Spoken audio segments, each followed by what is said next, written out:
పరిశుద్ధుడ నమ్మదగిన దేవానికి స్తోత్రం నాయన. వేకువజామున మీ సన్నిధికి చేరి ఉన్నామయ్యా. ఈ ఆదివారపు మొదటి ఆరాధనను మీ చేతులకు అప్పగిస్తున్నాం. మీ సన్నిధిని మాతో ఉంచండి ప్రభువా. మీరు మా మధ్యలోనికి దిగిరండి, మా మధ్యలో సంచరించండి. మేము చేస్తున్న ఆరాధన ద్వారా మీ నామానికి మహిమ రావాలి. వస్తున్న ప్రతి ఒక్కరిని మీరు దర్శించండి. ఆరాధనలోనూ వాక్యంలోనూ ప్రతి ఒక్కరితో మీరు మాట్లాడి దర్శించి నీ కార్యాలు ప్రజల మధ్యలో జరిగించమని ప్రార్థిస్తూ మమ్మల్ని అందరినీ మీ చేతులకు అప్పగించుకుంటూ మీ సన్నిధి మా మధ్యలో ఉంచమని ప్రార్థించుకుంటూ యేసు నామమున అడిగి వేడుచున్నాము తండ్రి, ఆమేన్.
కౌగలించి ముద్దాడి కన్నీరు తుడిచి ఆశ్చర్యమైన ప్రేమ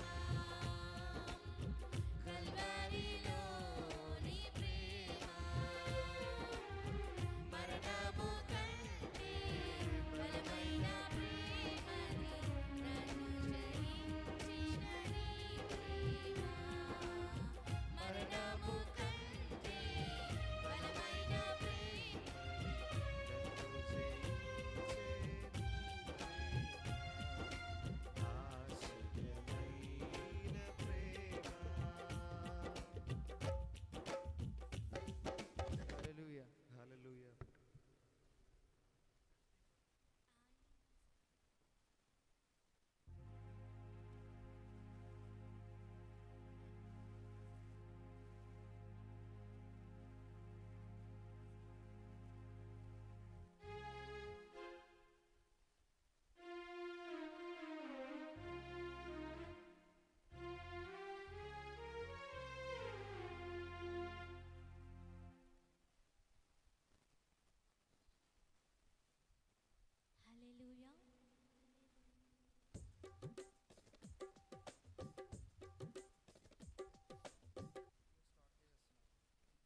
వారి మధ్యలోన ఇద్దరు ముగ్గురు నా నామమున ఏకీభవించిన వారి మధ్యలోన ఉండేదనని మన దేవుని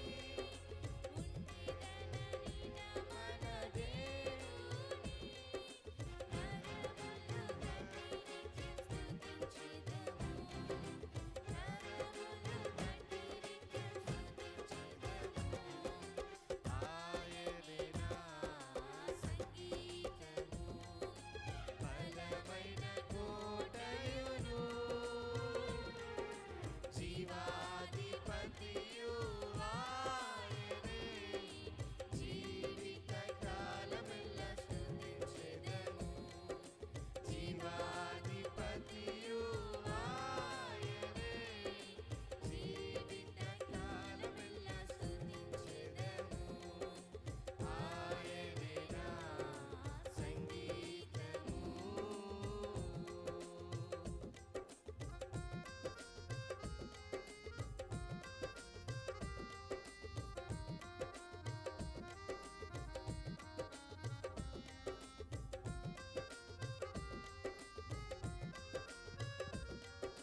స్వరముల గానాలతో వేలాది దూతల గలములతో కొనియాడబడుచున్న నా యేసయ్యా నీకే నా ఆరాధన మహదానందమే నాలో పరవశమే నిన్ను స్తుతించిన ప్రతి క్షణం మహదానందమే నాలో పరవశమే నిన్ను స్తుతించిన ప్రతి క్షణం సుమధుర స్వరముల గానాలతో వేలాది దూతల గలములతో కొనియాడబడుచున్న నా యేసయ్యా నీకే నా ఆరాధన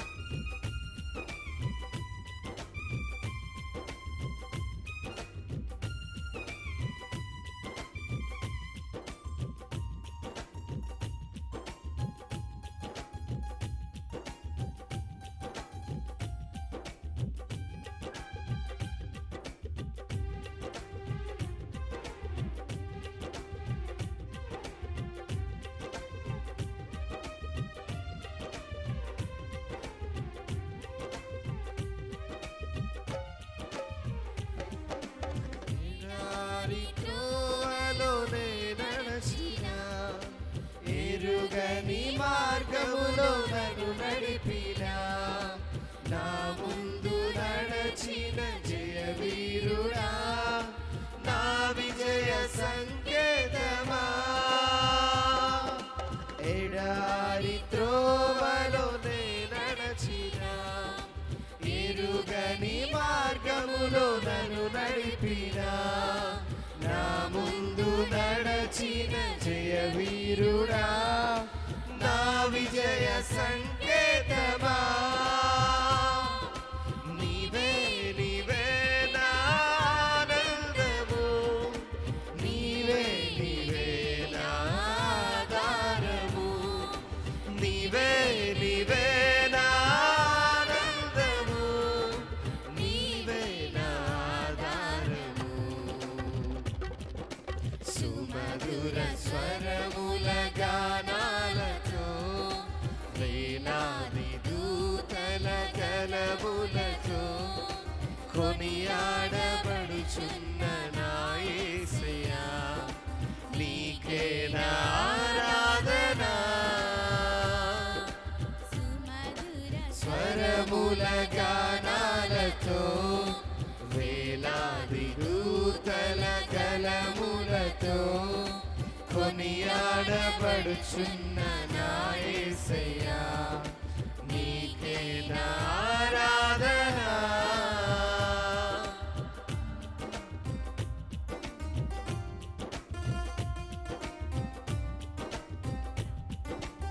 Praise the Lord.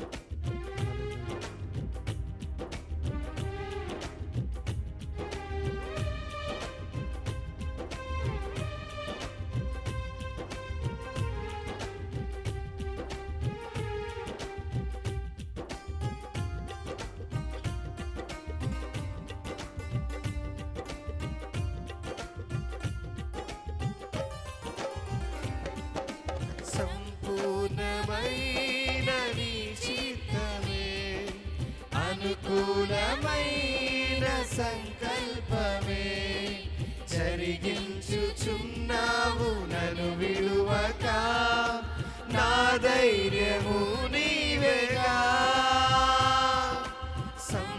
సంపూర్ణమైన నీ చిత్తమే అనుకూలమైన సంకల్పమే జరిగించుచున్నావు నన్ను విడువక నా ధైర్యము నీవేగా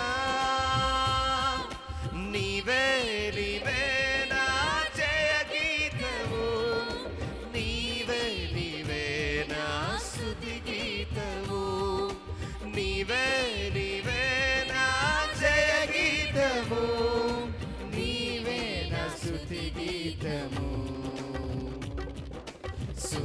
సుమధుర స్వరముల గానాలతో వేలాది దూతల గలములతో కొనియాడబడుచున్న నా యేసయ్యా నీకే నా ఆరాధన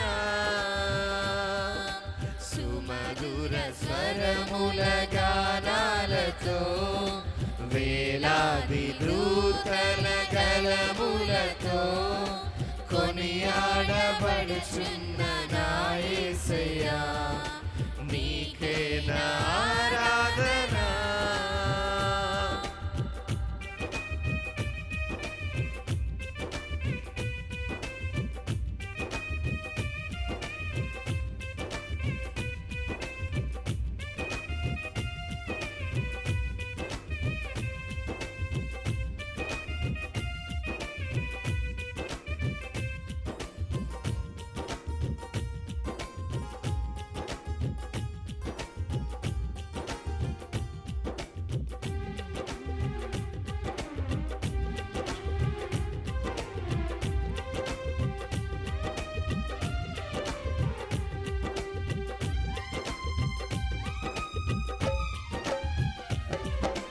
వేలాది నదులన్నీ నీ మహిమను తరంగపు పొంగులు నీ బలమును పర్వత శ్రేణులు నీ కీర్తినే ప్రకటించుచున్నవేగా వేలాది నదులన్నీ నీ మహిమను తరంగపు పొంగులు నీ బలమును పర్వత శ్రేణులు నీ కీర్తినే ప్రకటించుచున్నవేగా నీవే నీవే నా అతిశయము నీకే నీకే నా ఆరాధన నీవే నీవే నా అతిశయము నీకే నా ఆరాధన సుమధుర స్వరముల గానాలతో వేలాది దూతల గలములతో కొనియాడబడుచున్న నా యేసయ్యా నీకే నా ఆరాధన సుమధుర స్వరముల గానాలతో వేలాది దూతల గలములతో కొనియాడబడుచున్న నా యేసయ్యా నీకే నా ఆరాధన మహదానందమే నాలో పరవశమే నిన్ను స్తుతించిన ప్రతి క్షణం మహదానందమే నాలో పరవశమే నిన్ను స్తుతించిన ప్రతి క్షణం సుమధుర స్వరముల గానాలతో వేలాది దూతల కలములతో కొనియాడబడుచున్న నా యేసయ్యా నీకే నా ఆరాధన సంపూర్ణమైన నీ చిత్తమే అనుకూలమైన సంకల్పమే జరిగించుచున్నావు నన్ను విడువక నా ధైర్యము నీవేగా సంపూర్ణమైన నీ చిత్తమే అనుకూలమైన సంకల్పమే జరిగించుచున్నావు నన్ను విడువక నా ధైర్యము నీవేగా నీవే నీవే నా జయ గీతము నీవే నీవే నా స్తుతి గీతము నీవే నీవే నా జయ గీతము నీవే నా స్తుతి గీతము సుమధుర స్వరముల గానాలతో వేలాది దూతల గలములతో కొనియాడబడుచున్న యేసయ్యా నీకే నా ఆరాధన మహదానందమే నాలో పరవశమే నిన్ను స్తుతించిన ప్రతి క్షణం మహదానందమే నాలో పరవశమే నిన్ను స్తుతించిన ప్రతి క్షణం నీకే వందనం నీకే వందనం యేసయ్యా వందనం యేసయ్యా వందనం నీకే వందనం నీకే వందనం యేసయ్యా వందనం యేసయ్యా వందనం యేసయ్యా వందనం యేసయ్యా వందనం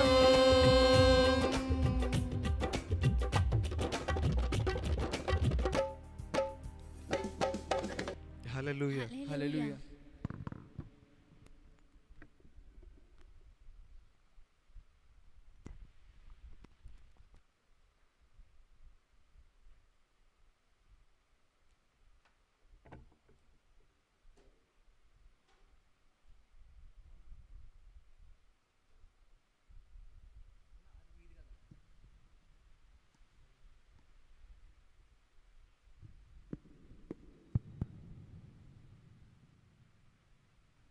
Check. Hallelujah. Hallelujah. Praise the Lord.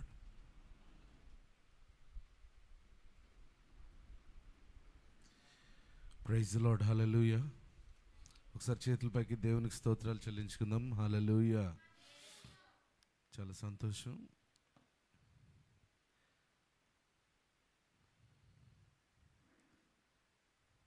దేవుని వాక్యంలోనికి వెళ్ళిపోదాం.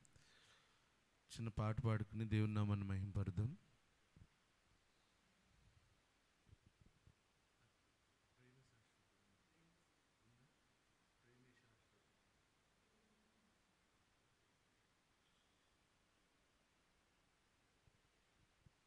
హల్లెలూయా హల్లెలూయా. Praise the Lord praise the Lord. కొద్దిసేపు దేవుని స్తుతిద్దాం.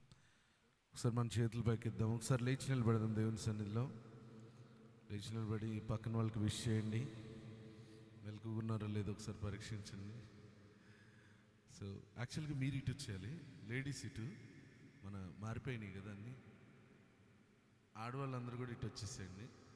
జెంట్స్ ఇటు వచ్చేసేయండి. ముందుకు వచ్చేయండి తల్లి, ముందుకు వచ్చేయండి అండి, ముందుకు వచ్చేయండి. Praise the Lord. ఇద్దరు ముగ్గురికి విష్ చేయండి. ప్రైజ్ లార్డ్ చెప్పండి. మెలకున్నారో లేదో పరీక్షించండి. హల్లెలూయా.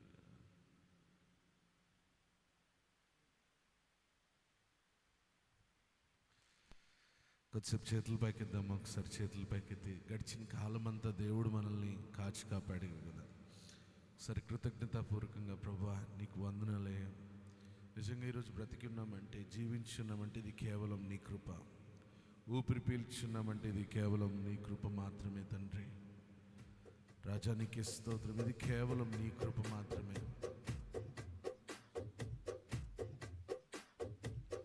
మనందరం కూడా దేవుని స్తుతిద్దాం కొద్దిసేపు. ప్రభువా నీకు వందనాలయ్యా. Lord I want thank you again.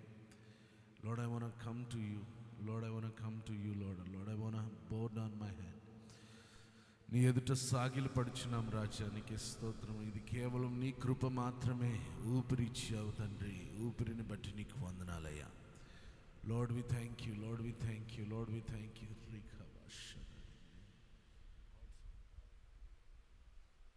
అయ్యా నీకు స్తోత్రం తండ్రి. అయ్యా నీకు వందనాలు తండ్రి. నా కుటుంబమును నన్ను కాచి కాపాడిన నీ యొక్క కృపకై వందనాలయ్యా. రాజా కాచి కాపాడిన నీ కృపకై వందనాలు. ఆయన ఇన్ని సంవత్సరములు రాజానికి స్తోత్రం తండ్రి. ఈ సంవత్సరంలో గడిచిన దినములన్నీ కూడా నీ కృపలో భద్రపరిచినందుకు వందనాలు.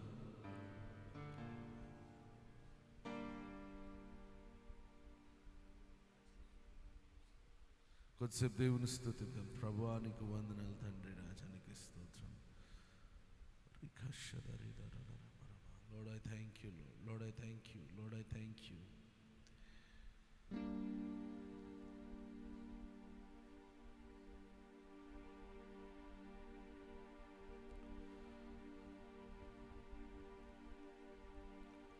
విధి రాసిన విషాద గీతం సమసిపోయే నీ దయతో, సంబరమైన వాగ్దానములతో నాట్యముగా మార్చితివి.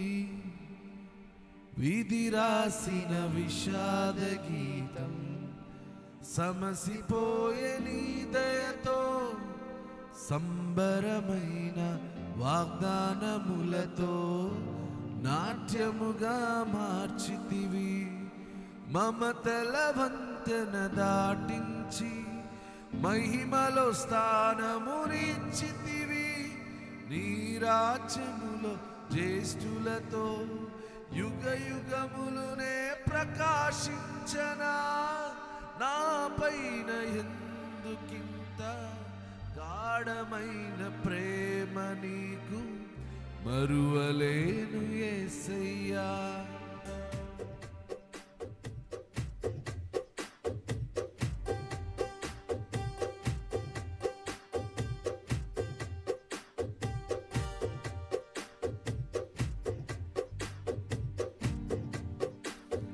ప్రేమే శాశ్వతమైన పరిశుద్ధమైన పొదరిల్లు, మనసే మందిరమాయే నా మదిలో దీపము నీవై. ప్రేమే శాశ్వతమైన పరిశుద్ధమైన పొదరిల్లు, మనసే మందిరమాయే నా మదిలో దీపము నీవై.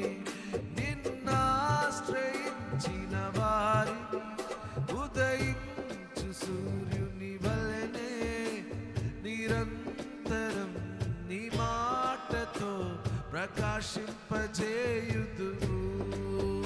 నిన్నాశ్రయించిన వారిని ఉదయించు సూర్యుని వలెనే నిరంతరం నీ మాటతో ప్రకాశింపజేయుదువు. ప్రేమే శాశ్వతమైన పరిశుద్ధమైన పొదరిల్లు, మనసే మందిరమాయే నా మదిలో దీపము నీవై.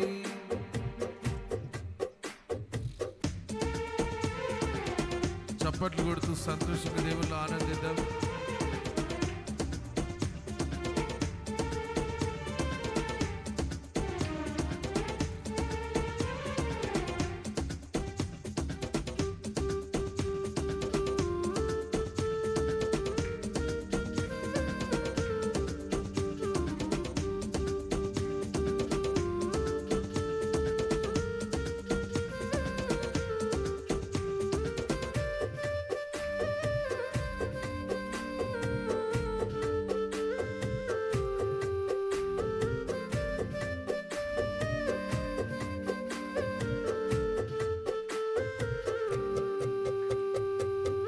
కమ్మనైన నీ ఉపదేశం విజయమిచ్చే శోధనలో, ఖడ్గము కంటే బలమైన వాక్యం ధైర్యమిచ్చే నా శ్రమలో. కమ్మనైన నీ ఉపదేశం విజయమిచ్చే శోధనలో, ఖడ్గము కంటే బలమైన వాక్యం ధైర్యమిచ్చే నా శ్రమలో. కరువు సీమలో సిరులొలికించెన్ నీ వాక్య ప్రవాహము, గగనము చీల్చి మోపైన దీవెన వర్షము కురిపించితివి. ఘనమైన నీ కార్యములు వివరింపనాతరమా, వర్ణించనాతరమా. ప్రేమే శాశ్వతమైన పరిశుద్ధమైన పరిశుద్ధమైన పొదరిల్లు మనసే మందిరమాయే నా మదిలో దీపము నీవై ప్రేమే శాశ్వతమైన పరిశుద్ధమైన పొదరిల్లు మనసే మందిరమాయే నా మదిలో దీపము నీవై నిన్నాశ్రయించిన వారిని ఉదయించు సూర్యుని వలనే నిరంతరం నీ మాటతో ప్రకాశింపజేయుదువు నిన్నాశ్రయించిన వారిని ఉదయించు సూర్యుని వలనే నిరంతరం నీ మాటతో ప్రకాశింపజేయుదువు ప్రేమే శాశ్వతమైన పరిశుద్ధమైన పొదరిల్లు మనసే మందిరమాయే నా మదిలో దీపము నీవై ప్రేమే శాశ్వతమైన పరిశుద్ధమైన పొదరిల్లు మనసే మందిరమాయే నా మదిలో దీపము నీవై నిన్నాశ్రయించిన వారిని ఉదయించు సూర్యుని వలనే నిరంతరం నీ మాటతో ప్రకాశింపజేయుదువు నిన్నాశ్రయించిన వారిని ఉదయించు సూర్యుని వలనే నిరంతరం నీ మాటతో ప్రకాశింపజేయుదువు ప్రేమే శాశ్వతమైన పరిశుద్ధమైన పొదరిల్లు మనసే మందిరమాయే నా మదిలో దీపము నీవై ఆయన ఆశ్రయించిన వారిని సూర్యుడు ఎలాగైతే ప్రతి దినము ఉదయిస్తాడు అలా మనలను కాచి కాపాడి ఉన్నాడు. పరిస్థితులను బట్టి సూర్యుడు ఉదయించక మానడు. అలాగే మన జీవితంలో ఆయనను ఆశ్రయించిన వారిని ఆశీర్వదించక మానడు. ఉదయకాల సమయమందు మనం దేవుని కొరకు ఆశ కలిగి, ప్రభా ఈరోజు నువ్వు నాతో మాట్లాడాలయ్యా, నీ కొరకు నా ప్రాణము ఎంతో ఆశగా ఎదురు చూచున్నది, నీ స్వరం వినాలని అయ్యా, నీ స్వరం వినాలని, నిన్ను చూడాలని ఎంతో ఆశగా ఎదురు చూచున్నదయ్యా. దయచేసి నీ యొక్క ఆత్మ చేత నింపండి. దయచేసి నీ వాక్యము చేత మాతో మాట్లాడండి. నీ వాక్యము చేత మాతో మాట్లాడండి. నీకు తగిన వారిగా జీవించుటకు సహాయము చేయండి అయ్యా. ప్రతి ఒక్కరు కూడా ప్రార్థన చేద్దాం. ప్రభువా ఈరోజు నువ్వు నాతో మాట్లాడాలయ్యా. Lord, I am waiting to listen from you. మాట్లాడువాడు అయ్యా, ఆశ కలిగిన ప్రాణములను తృప్తిపరచువాడు తండ్రి. మీరే నీ మెల్లనైన స్వరంతో మాతో మాట్లాడి మమ్మలను బలపరచమని మా ప్రభువును రక్షకుడిని యేసు నామములో అడిగి వేడుకొనిచున్నాం తండ్రి, ఆమేన్. దయచేసి కూర్చుందామండి. ప్రైజ్ ది లార్డ్, హల్లెలూయా.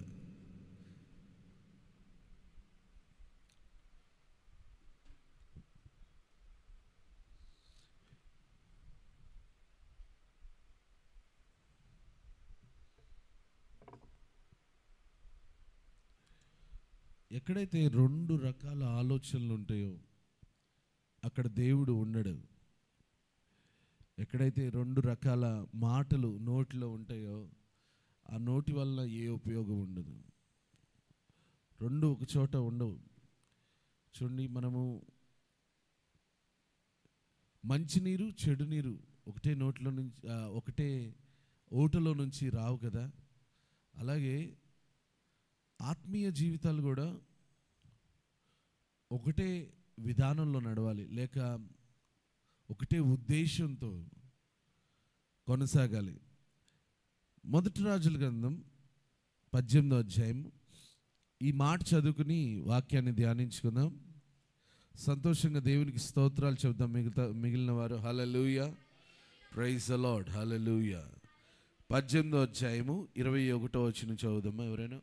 ఏలియా జనులందరి దగ్గరకు వచ్చి, ఎన్నాళ్ళ మట్టుకు మీరు రెండు తలంపుల మధ్య తడబడుచుకుని, యెహోవా దేవుడైతే ఆయనను అనుసరించుడు, బయలు దేవుడైతే వారిని అనుసరించుడని ప్రకటన చేయగా, జనులు అతనికి ప్రత్యుత్తరముగా ఒక మాటైనను పలుకకపోయిరి. అప్పుడు ఏలియా, యెహోవాకు ప్రవక్తలైన వారిలో నేను ఒకడనే శేషించి ఉన్నాను. అయితే బయలునకు ప్రవక్తలు 450 మంది ఉన్నారు. మాకు 2 ఎడ్లను ఇడి. ఈరోజు మనం ధ్యానించుకోబోయే మాట ఏంటంటే, ఎన్నాళ్ళ మట్టుకు మీరు 2 తలంపుల మధ్య తడబడుచుందురు. ఎన్నాళ్ళ మట్టుకు 2 తలంపుల మధ్య మనము తడబడుచున్నాం. అది ఎలాంటి కాలం అంటే, ఆహాబు పరిపాలిస్తున్న సమయం అది ఇజ్రాయేలుని. ఈ ఆహాబు వాళ్ళ వైఫ్ మనందరికి బాగా తెలుసు. ఈమె మరి దేవుని ప్రవక్తల్ని చంపించే ప్రోగ్రాంలో ఉంది. దేవుని ప్రవక్తల్ని మరి నాశనం చేసే సమయం. అయితే దీనికంటే ముందు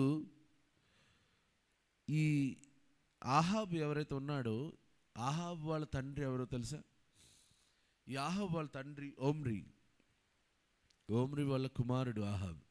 అయితే అతను ఒక పట్టణాన్ని కట్టిస్తాడు, షోమ్రోన్ పట్టణాన్ని కట్టిస్తాడు.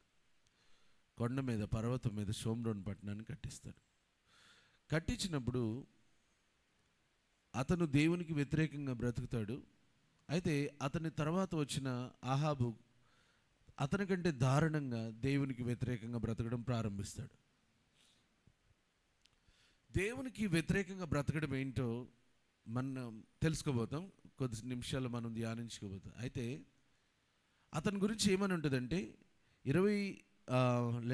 16వ అధ్యాయము 33వ వచనం చదువుతారు ఎవరైనా. మరియు ఆహాబు దేవతా స్తంభం ఒకటి నిలిపెను. ఈ ప్రకారము ఆహాబు తన పూర్వీకులైన ఇజ్రాయేలు రాజులందరికంటే ఎక్కువగా పాపం చేసి ఇజ్రాయేలీల దేవుడైన యెహోవాకు కోపం పుట్టించెను. ఎవరికి కోపం పుట్టించాడంటే, దేవుడైన యెహోవాకు కోపము పుట్టించెను. ఈ మాట అండర్లైన్ చేసుకొని, ఎవరికి కోపము? దేవునికి కోపము పుట్టించెను అనే మాట ఇక్కడ మనం చూస్తూ ఉన్నాం. ఈ ఆహాబు ఇలా దేవునికి వ్యతిరేకంగా బ్రతుకుతూ దేవునికి కోపం పుట్టించే జీవితాన్ని కలిగి ఉన్నాడు. చూడండి, మీరందరూ అనుకోవచ్చు, నేనైతే దేవునికి నేను ఎప్పుడు కోపం పుట్టించలేదు అని అనుకోవచ్చు. కానీ కొద్దిసేపట్లో మీకు మీరే హృదయ పరీక్ష చేసుకోవచ్చు. అయితే అతను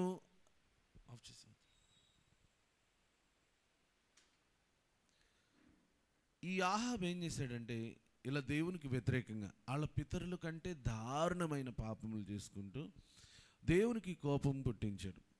కోపం పుట్టించిన తర్వాత దేవుడు ఏలియాను పంపించి వర్షాన్ని ఆపుతాడు. ఎన్ని సంవత్సరాలంటే 3 సంవత్సరాలు, అంటే దగ్గర దగ్గర 3.5 సంవత్సరాలు వర్షం ఆగిపోతుంది. ఈ వర్షం ఆగిపోయిన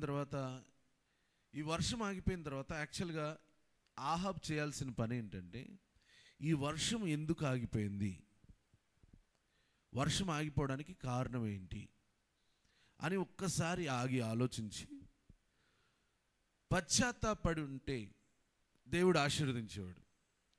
అంటే వర్షం ఆగిపోయింది కదా అని చెప్పి దేవుణ్ణి వెతకకుండా ఆయన ఏం చేశాడంటే, ఇంకా ఎవరైతే దేవుని యొక్క సేవకులు ఉన్నారో, ఏలియాని ఎతకడం స్టార్ట్ చేశాడు. ఏలియా దొరకట్లేదు. ఇప్పుడు ఏం చేశాడంటే, ఎవరైతే ఏలియా లాంటి సేవకులు ఉన్నారో అలాంటి వాళ్ళు అందరినీ, అంటే దేవునికి నమ్మకంగా ఎవరైతే బ్రతుకుతున్నారో వాళ్ళందరినీ చంపడం ప్రారంభించాడు. దేవుడు ఏలియాను తప్పించాడు. ఏలియా తప్పించుకుని మరలా తిరిగి వస్తాడు. తిరిగి వచ్చిన తర్వాత ఏలియాను ఆహాబు ఇద్దరు ఎదురుపడినప్పుడు ఆహాబు ఏలియాను చూసి ఒక మాట అంటాడు. చూడండి, 18వ అధ్యాయం 17వ వచనం చదువుతా. ఆహాబు ఏలియాను చూచి, ఇజ్రాయేలు వారిని శ్రమ పెట్టువాడువు నీవే కావా అని అతనితో అడగగా, అతడు నేను కాను, యెహోవా ఆజ్ఞలను గైకొనక బయలుదేవతను అనుసరించు నీవును నీ తండ్రి ఇంటి వారును ఇజ్రాయేలు వారిని శ్రమ పెట్టువారే ఉన్నారు. ఇజ్రాయేలు వారిని శ్రమ పెట్టువాడువు. ఇగో రాజు ఏమంటున్నాడంటే, మీ అందరికి అర్థమయ్యేలాగా చాలా ఈజీగా చెప్తాను. రాజు ఆహాబుని చూడంగానే, ఈ పాస్ట్ గారిని చూడంగానే ఏమన్నాడంటే, ఇగో ఈడి వల్లే జనాలందరూ కూడా బాధపడుతున్నారు. ఈరోజు కరువు వచ్చిందంటే కారణం ఎవరు? ఇదే. కరువు రావడానికి కారణం ఇదే అని చెప్పి ఆహాబుని ఏలెత్తి చూపిస్తున్నాడు. ఏలియా చేయి తిరిగి ఏం చెప్తున్నాడంటే, నేను కాదు, నువ్వు దేవుని ఆజ్ఞలకు వ్యతిరేకంగా ప్రవర్తిస్తున్నావు, నువ్వే ఇజ్రాయేలీయులను ఇబ్బంది పెడుతున్నావు అని అంటాడు. అన్న తర్వాత ఏలి ఏం చేస్తాడంటే, అసలు నీ దగ్గర ప్రవక్తలు ఉన్నారు కదా, వాళ్ళందరూ నీ ప్రవక్తలుగా పెట్టుకున్నావు కదా, బయలు ప్రవక్తలు. అసలు ఈ బయలు ప్రవక్తలు ఎవరు? ఇక్కడ ఉన్నవాళ్ళు.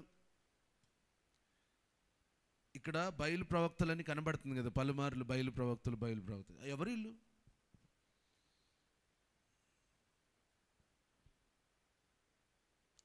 మనం అక్కడే రాంగ్ స్టెప్ వేస్తాం.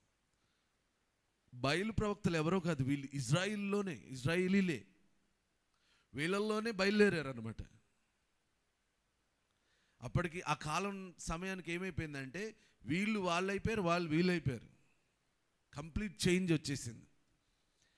అప్పుడు నువ్వు ఎవరి మీద అయితే ఆధారపడ్డావు వాళ్ళందరినీ, 2 రకాల దేవతలు ఆ టైంలో ఎవరంటే, అస్టార్ అలాగే బయలు రకాల బయలు యొక్క దేవతలు. బయలులో ఎన్నో రకాలు, అస్టారు యొక్క దేవతలు అనేకులు. ఈ అస్టారు దేవతను గురించి స్టడీ చేస్తే ఎవరంటే కత్తి పట్టుకుని నుంచుంటుంది అనమాట. ఈ యుద్ధానికి సంబంధించిన దేవత, యుద్ధాలు చేపిస్తుంది, రక్తదాహం కలిగి ఉన్న దేవత అనమాట. సో ఒకవేళ శత్రువుల్ని తనకి బలిగా ఇవ్వకపోతే, శత్రువుల్ని తనకి ఆహారంగా ఇవ్వకపోతే సొంతోళ్ళని కూడా తినేస్తుంది. సో అలాంటి సైకాలజీ కలిగిన ఆ దేవత. సో నేను ఇవన్నీ ఎందుకు చెప్తున్నానో ముందుకెళ్ళిన తర్వాత మీకు చాలా క్లియర్గా అర్థమవుతుంది.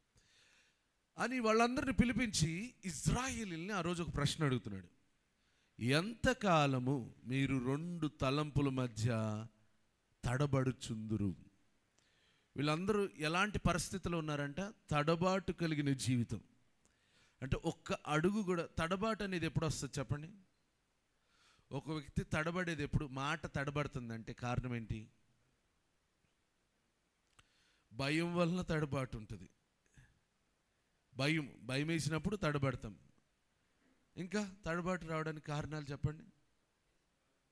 తప్పు చేసినప్పుడు మాట తడబడుతుంది. నేను అన్నాను, మీరు నడిచేటప్పుడు నడక తడబాటు ఉందనుకోండి, దానికి కారణం నడక తడబాటు. అదేంటి మీకు తెలీదా? మనం రోజు చూస్తూ ఉంటాం కదా. ఎప్పుడు చెప్పాలి? మత్తులో ఉన్నప్పుడు తడబడుతూ ఉంటారు. అడుగు అనేది కరెక్ట్గా పడదు. అంటే ఇటు వస్తాడు అనుకునే లోపల అడిపోతాడు, అటు వస్తాడు అనుకునే లోపల ఇటు పోతాడు. అసలు ఎటు వెళ్తాడో కూడా అర్థం కాదు, ఎటు నడుస్తున్నాడో అర్థం కాదు. ఒకవేళ ఇంట్లో వాళ్ళ దగ్గర నుంచి సబ్జెక్ట్ స్టార్ట్ అయితే, ఇప్పుడు తాగిన వాళ్ళు ముందు కూర్చున్నా అనుకోండి, ఇంట్లో వాళ్ళ దగ్గర నుంచి స్టార్ట్ అయితే ఎక్కడెక్కడికో అమెరికా, నేను ఇప్పుడు ప్రైమ్ మినిస్టర్ కాల్ చేయమంటావా, నాకు బాగా తెలుసు అంటాడు. అసలు ఇంట్లో భోజనానికిను ఆ ప్రైమ్ మినిస్టర్కి ఏ సంబంధం లేదు. కానీ తడబాటు జీవితము, ఆత్మీయ జీవితం కూడా చాలాసార్లు ఏంటంటే తడబాటు. ఒక స్థిరమైన పిలుపు, స్థిరమైన నిరీక్షణ లేకుండా జీవిస్తున్న పరిస్థితి ఏర్పడడానికి కారణం మనం ఇక్కడ ఇప్పుడు దాకా చదువుకున్న వృత్తాంతంలో నుంచి మనం చూడబోతున్నాం. ఇజ్రాయేలుతో ఏలీ ఇదే అన్నాడు, మీరు తడబడుచున్నారు. ఎందుకు తడబడుతున్నారు? 2 ఆలోచనల మధ్య. ఒకవేళ యెహోవాయే నీకు దేవుడు అనుకుంటే ఆ దేవుడిని ఆశ్రయించు. లేదు బయలు నీకు దేవుడు అనుకున్నావా, బయలునన్నా కంప్లీట్గా ఆశ్రయించు. ఈ రెండింటి మధ్యలో, ఈ రెండు ఆలోచనల మధ్యలో ఎందుకు తడబడుతున్నావు? అసలు ఈ క్వశ్చన్ రావడానికి కారణం ఏంటంటే, ఇజ్రాయేలీలందరూ కూడా కరువులో ఉండడానికి కారణం ఈ పాస్టరే అన్నాడు రాజు. పాస్టరేమో కాదు, నేను కాదు, నువ్వే అన్నాడు. రెండు ఆలోచనలు ఇక్కడ మనకు కనబడుతున్నాయి. రాజు ఏమన్నాడు? ఈ పాస్టర్ వల్లే కరువు వచ్చిందన్నాడు. ఎందుకు? సేవకుడు ఎప్పుడు ఏం చెప్తాడంటే, ఇదిగో మీరు ప్రార్థన చేసుకోకపోతే మీ జీవితం, మీరు ప్రార్థన, కొన్నిసార్లు సేవకులు చెప్పే మాటలు ఎలా ఉంటాయి అంటే కొంచెం కఠినంగా ఉంటాయి, చాలా కఠినంగా ఉంటాయి. ఈయనేంటి మాకు చెప్పేది? సేవకులు కొన్నిసార్లు ఈ ప్రార్థన విషయంలో, మీ ఇంట్లో ప్రార్థన పెట్టించుకోవాలి, ప్రార్థన పెట్టించుకోకపోతే మీకు మంచిది కాదు, ప్రార్థన పెట్టించుకోండి, ప్రార్థన చేయించుకోండి అని అన్నారు అనుకుందాం. ఒకవేళ ప్రార్థన పెట్టించుకోలేదు, ఆ తర్వాత ఏదో ఇంట్లో ఇబ్బంది కలిగింది, అప్పుడు సింపుల్గా ఏమంటారు? ఆ రోజు నోరు తెరిచి అనేసాడు. ఏమన్నాడు? ఇంట్లో ప్రార్థన పెట్టించుకోలేదు అనేసాడు. ఇగో వచ్చి మీరు దేవుణ్ణి ఆరాధించట్లేదు, నీకు ప్రార్థన జీవితం లేదు, ఇలా చేయట్లేదు కాబట్టి దేవుడు ఏదో ఒక రోజు మొత్తుతాడు అని ఒక మాట బై మిస్టేక్ సేవకుడు అన్నాడు అనుకోండి. ఒకవేళ నెక్స్ట్ డే ఏదో కాలో చేయో దెబ్బ తగిలింది అనుకోండి, అనేసాడు. ఎవడి వల్ల వచ్చింది ఇదంతా? ఇప్పుడు పాస్టర్ వల్లే వచ్చింది.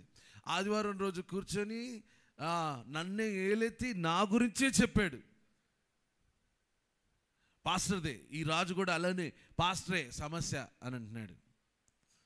ఏలియా అన్నాడు, కాదు కాదు కాదు, నీకున్న సమస్య ఏంటంటే దేవుని ఆజ్ఞను నువ్వు గాయకొనట్లేదు, దేవుని ఆజ్ఞను నువ్వు అర్థం చేసుకోవట్లేదు. అక్కడ ఇజ్రాయిలీలందరూ ఇబ్బంది పడ్డానికి కారణం, ఈరోజు మన కుటుంబాలన్నీ ఇబ్బంది పడ్డానికి కారణము సేవకులో, పరిస్థితిలో కాదు, మనమే కారణం. మన హృదయాలను మనం పరీక్షించుకోక, మనం దేవుని వైపు తిరగక. ఎందుకంటే ఆజ్ఞాతిక్రమము పాపం. అకార్డింగ్ టు ద, ఇప్పుడు ఈ లైట్ ఉంది, ఈ లైట్ తీసుకొచ్చి, లైట్ ఒక 2000 పెట్టి మంచి లైట్ కొనేసి తీసుకొచ్చి అక్కడ పెట్టి మనందరం మీటింగ్ పెట్టుకుంటాం. లైట్ 2000 పెట్టుకున్నాం కానీ ముఖం మీద లైట్ పడట్లేదు అసలు. అప్పుడు సడన్గా ఎలక్ట్రికల్ ఇంజనీర్ సాల్మన్ వచ్చి ఉంటాడంటే, లైట్ మొహం మీద పడాలంటే ఎక్కడ పెట్టాలి? పైన పెట్టాలి. మీరు తీసుకొచ్చి ఎక్కడ పెట్టారు దాన్ని? కింద పెట్టుకున్నారు. కింద పెడితే ఎక్కడ పడుతుంది లైట్? కాళ్ళ మీద పడుతుంది. కింద పెట్టుకొని లైట్ మొహం మీద పడట్లేదంటే ఎవరిది ప్రాబ్లం? ఎవరు చెప్పాలి? లైట్ ఎవరిది సమస్య? మీ ఇంట్లో ట్యూబ్ లైట్ పెట్టుకోవాలి, ఎక్కడ పెడతారు? బెడ్ కింద పెడతారా? బెడ్ కింద పెట్టేసి, పాస్ గారు నేను 500 పెట్టుకున్నాను, మంచి ట్యూబ్ లైట్ అండి, మా ఇంట్లో పెట్టిన తర్వాత లైట్ రావట్లేదు అని అంటే ఆ షాప్ వాడు ఏమంటాడు? వాడు ఇంటికి తీసుకొచ్చి, చూడు మీ లైట్ పని చేయట్లేదు, లైట్ రావట్లేదు అంటే, ఏదైనా పరిగెత్తుకుంటూ వచ్చి చూశారు అనుకోండి, ఏది లైట్ ఏదమ్మా అంటే, ఇదిగో మంచం కింద పెట్టాము, కనెక్షన్ కూడా ఇవ్వలేదు కానీ లైట్ రావట్లేదు. అలా కాదమ్మా, అది పైన పెట్టాలి, దానికి కనెక్షన్ ఇవ్వాలి, మీ ఇంట్లో స్విచ్ ఉంటుంది, ఆ స్విచ్ ఆన్ చేసుకోవాలి, ఎప్పుడైతే ఆన్ చేసుకుంటావో అప్పుడు లైట్ వెలుగుతుంది, అవసరం లేనప్పుడు ఆఫ్ చేసుకోవాలి. ఇది కూడా తెలియకపోతే ఎలా అని అడుగుతారు కదా. ఇదే పరిస్థితి ఇక్కడ ఉంది. నీ దేవుడు ఆనాడు ఇజ్రాయిల్ పరిస్థితి ఏంటంటే, వీళ్ళు కానాను ప్రాంతానికి వెళ్ళారు. ఇది రాజుల కాలంకి వచ్చాం మనం. రాజుల కాలం ఎప్పుడు? యెహోషువ తీసుకొచ్చాడు వీళ్ళని. యెహోషువ తర్వాత చాలామంది నాయకులు వచ్చారు, వెళ్ళిపోయారు. దేవుడు ఫస్ట్ రోజు మోషేతో చెప్పినప్పుడు ఏమన్నాడు? నువ్వు వారితో కలవడానికి వెళ్ళలేదు, ఎందుకంటే నేను వారిని శిక్షిస్తున్నా, వాళ్ళు చేసిన పాపమును బట్టి వారి యొద్ద నుంచి ఆ విగ్రహాలన్నింటిని కూడా నేను తొలగించేస్తున్నాను. నువ్వు నా చిత్తాన్ని నెరవేర్చువాడు అయి ఉండాలి నాతో పాటు, అంతేగాని నా చిత్తానికి వ్యతిరేకంగా నువ్వు వాళ్ళతో కలవకూడదు. ఎందుకంటే నేను వాళ్ళని శిక్షిస్తున్నా, అది శిక్షలో భాగం. ఇది వాళ్ళు కూడా నా జనులే. చాలామంది ఏమనుకుంటారంటే కానానీయులు బయట వారు అనుకుంటారు. కాదు కాదు, కానానీయులు కూడా దేవుని వారే. వారిని దేవుడు ఏం చేస్తున్నాడంటే, అక్కడ బైబిల్ అద్భుతమైన మాట అంటది, ఆ నేల వారిని కక్కివేయుచున్నది అని అంటాడు. ఆ నేలే వారిని, ఎందుకంటే సర్వ సృష్టి దేవుని కుమారుల కొరకు చేయబడింది. ఈరోజు నీ జీవితంలో ఆశీర్వాదం లేదు, నీ జీవితంలో శ్రమలు, ఇబ్బందులు, కష్టాలు పడుతున్నావు కదా, నీలో నిరీక్షణ లేదంటే దానికి కారణం దేవుని ఆత్మ నుండి వేరుగా జీవిస్తున్నావు, దేవుని ఆజ్ఞకు వ్యతిరేకంగా జీవిస్తున్నావు అని అర్థం. చూడండి, కొత్త నిబంధన గ్రంథంలో మత్తయి సువార్త 6వ అధ్యాయం 24వ వచనం చదువుకుందాం. మత్తయి సువార్త 6వ అధ్యాయం 24వ వచనం. ఎవడును ఇద్దరు యజమానులకు దాసుడుగా ఉండనేరుడు. అతడు ఒకని ద్వేషించి ఒకనిని ప్రేమించును, లేదా ఒకని పక్షంగా నుండి ఒకని తృణీకరించును. మీరు దేవునికిని సిరికిని దాసుడుగా ఉండనేరరు. అందువలన నేను మీతో చెప్పినదేమనగా, ఏమి తిందుమో ఏమి తాగుదుమో అని మీ ప్రాణమును గూర్చి అయినను, ఏమి ధరించుకొందుమో అని మీ దేహమును గూర్చి అయినను చింతింపకుడి. ఆహారము కంటే ప్రాణమును, వస్త్రము కంటే దేహమును గొప్పవి కావా? ఆకాశ పక్షులను చూడుడి, అవి విత్తవు, కోయవు, కొట్లలో కూర్చుకొనవు, అయినను మీ పరలోకపు తండ్రి వాటిని పోషించుచున్నాడు. మీరు వాటికంటే బహుశ్రేష్ఠులు కారా? మీలో ఎవడు చింతించుట వలన తన ఎత్తు మూరెడెక్కువ చేసుకొనగలడు?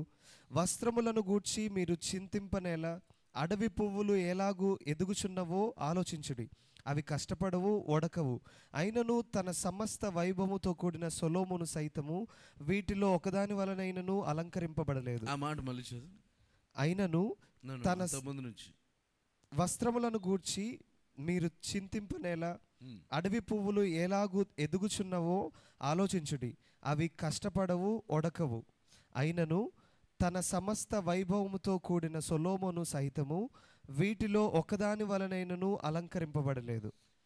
ఈ ఇంగ్లీష్లో ఈ పదవి ఏమనుందంటే లిలీస్ ఆఫ్ ద ఫీల్డ్ అని ఉంది. ఈ మాట ఇంగ్లీష్లో లిలీస్ ఆఫ్ ద ఫీల్డ్. ఈ అడవి పువ్వు అని తెలుగులో ట్రాన్స్లేట్ చేశారు. ఈ అడవి పువ్వు యొక్క కలర్ జనరల్గా మీరు ఒక ఆర్టిస్ట్ని మీరు గమనిస్తే ఏదైనా కలర్ గ్రేడింగ్ చేయాలంటే చాలా మానసికంగా చాలా బలవంతుడై ఉండాలి. అంటే చాలా ట్రైనింగ్ అవసరం. ఎలా పడితే అలా కలర్ గ్రేడింగ్ చేయడానికి ఉండదు. కానీ మనము ఈ అడవి పువ్వులను గమనిస్తే వాటి కలర్ కానీ వాటి యొక్క టెక్స్చర్ కానీ ఎంత బ్యూటిఫుల్గా ఉంటాయంటే చాలా అద్భుతంగా ఉంటాయి. ఎందుకు అద్భుతంగా ఉంటాయి అంటే అవి పెయింట్ వేసుకోవు కాబట్టి. అవి పుట్టినప్పటి నుంచి నేను ఇంకా అందంగా ఉండాలి, నేను ఇంకా బాగుండాలి, నేను ఇంకా బాగుండాలి, నేను ఇంకా బాగుండాలి, నా లేచినప్పటి నుంచి నేను బాగా ఆరోగ్యంగా ఉండాలి, నేను ఇంకా బాగుండాలి అని తిండి గురించి కానీ వాటి యొక్క కలర్ గురించి కానీ అవి ఎప్పుడూ చింతించవు. ఇక్కడ యేసుక్రీస్తు వారు ఇదే ప్రశ్న అక్కడున్న ఇజ్రాయేలీలకి అడుగుతున్నాడు కొన్ని వేల సంవత్సరాల తర్వాత. ఎవరు ఇద్దరు యజమానులకు దాసులుగా ఉండనేరరు అన్నాడు. ఏలి అడిగినట్టు ఈయన కూడా అడుగుతున్నాడు. యేసుక్రీస్తు కాలానికి ఈ యొక్క రెండు దారుల పోకడ ఏ స్థాయికి వచ్చేసిందంటే ఇక డైరెక్ట్ దేవుణ్ణే రెండుగా స్ప్లిట్ చేసేసారు. ఇంతకుముందు అయితే కనీసం పేరు మార్చారు, బయలు అని చెప్పేసి.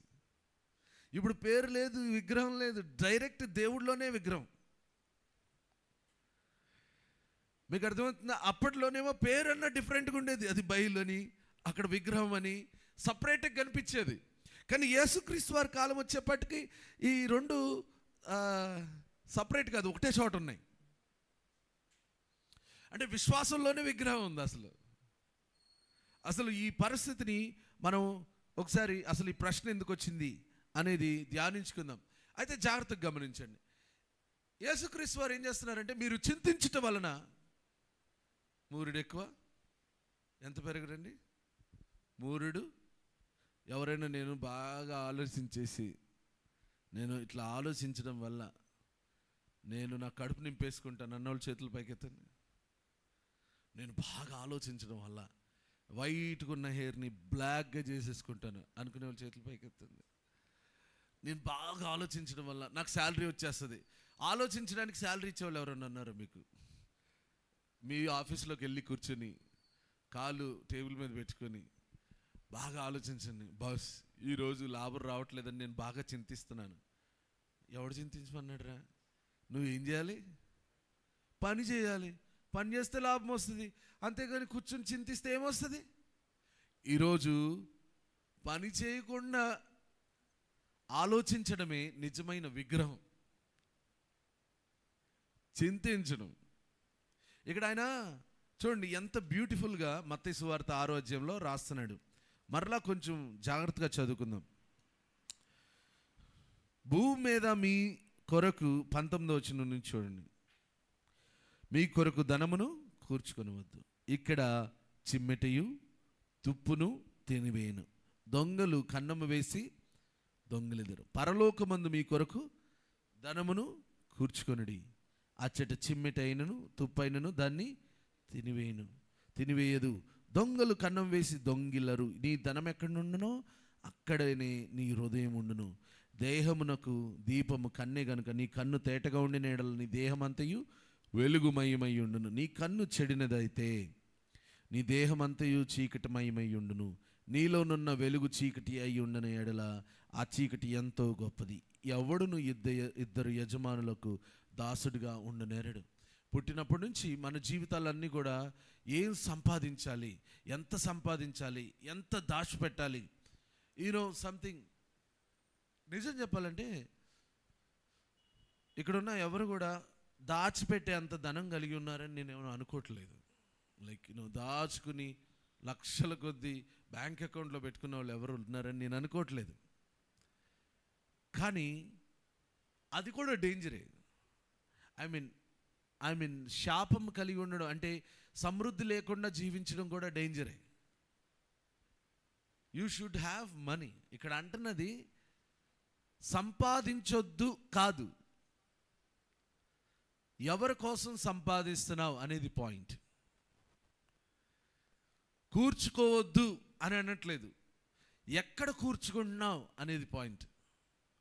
చాలామంది ఏమనుకుంటారంటే ఇక డబ్బు గురించి ఆలోచించకూడదు కాబట్టి నేను బైబిల్ పట్టుకుని మైక్ పట్టుకుని పత్రికలు పట్టుకుని రోడ్డు మీదకి వెళ్ళిపోతాను. నో, అది కాదు ఆయన చెప్తున్నది.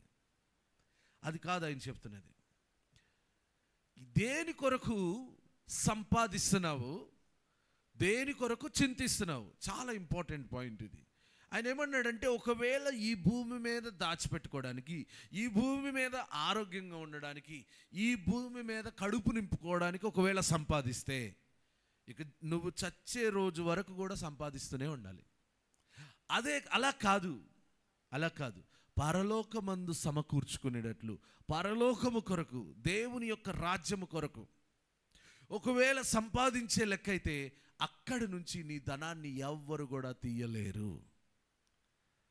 అండ్ అక్కడ నువ్వు కూర్చుకోవడం వల్ల పొందే ఇన్కమ్ అంటే నీకు రివర్స్లో వచ్చేది 100 రెట్లుగా ఉంటుంది. యేసుక్రీస్తు వారు వాళ్ళతోటి చూడండి, లూకా సువార్త 12వ అధ్యాయంలోకి వెళ్దాం. అక్కడ ఒక ఉపమానం యేసుక్రీస్తు వారు చెప్తున్నారు. లూకా సువార్త 12వ అధ్యాయం 16వ వచనం నుంచి చదువునాను. 12వ అధ్యాయం 16వ వచనం. మరియు ఆయన వారితో ఈ ఉపమానం చెప్పెను. ఒక ధనవంతుని భూమి సమృద్ధిగా పండెను. ధనవంతుని భూమి సమృద్ధిగా పండెను. అప్పుడు అతడు, నా పంట సమకూర్చుకొనుటకు నాకు స్థలము చాలదు గనుక నేనేమి చేతునని తనలో తాను ఆలోచించుకొని, నేను ఇలాగు చేతును, నా కొట్లు విప్పి వాటికంటే గొప్ప వాటిని కట్టించి అందులో నా ధాన్యమంతటిని నా ఆస్తిని సమకూర్చుకొని, నా ప్రాణమా అనేక సంవత్సరములకు విస్తారమైన ఆస్తి నీకు సమకూర్చబడి ఉన్నది, సుఖించుము, తినుము, తాగుము, సంతోషించమని చెప్పుకొందును అనుకొనెను. అయితే దేవుడు, వెర్రివాడా, ఈ రాత్రి నీ ప్రాణమును అడుగుచున్నారు, నీవు సిద్ధపరిచినవి ఎవని వగునని అతనితో చెప్పెను. దేవుని ఎడల ధనవంతుడు కాక తన కొరకే సమకూర్చుకొనివాడు అలాగుననే ఉండునని చెప్పెను. దేవుని ఎదుట ధనవంతులు, అందరి మాట అనండి, దేవుని ఎదుట ధనవంతులు. ఇక్కడ చాలా అద్భుతమైన మాట కదా, దేవుని ఎదుట ధనవంతుడు. దేవుని దృష్టిలో ఎవరు ధనవంతులు? దేవుని దృష్టిలో ఎవరు ధనవంతులు? దేవుని దృష్టిలో నిజమైన ధనవంతులు ఎవరంటే తమకు 2 ఉంటే ఒకటి వేరే వాళ్ళకి సహాయం చేసేవారు దేవుని దృష్టిలో ధనవంతులు. మనము ఎదుటి వ్యక్తి కూడా మనుషులమే అని ఆలోచించేవారు దేవుని దృష్టిలో ధనవంతులు అయి ఉన్నారు.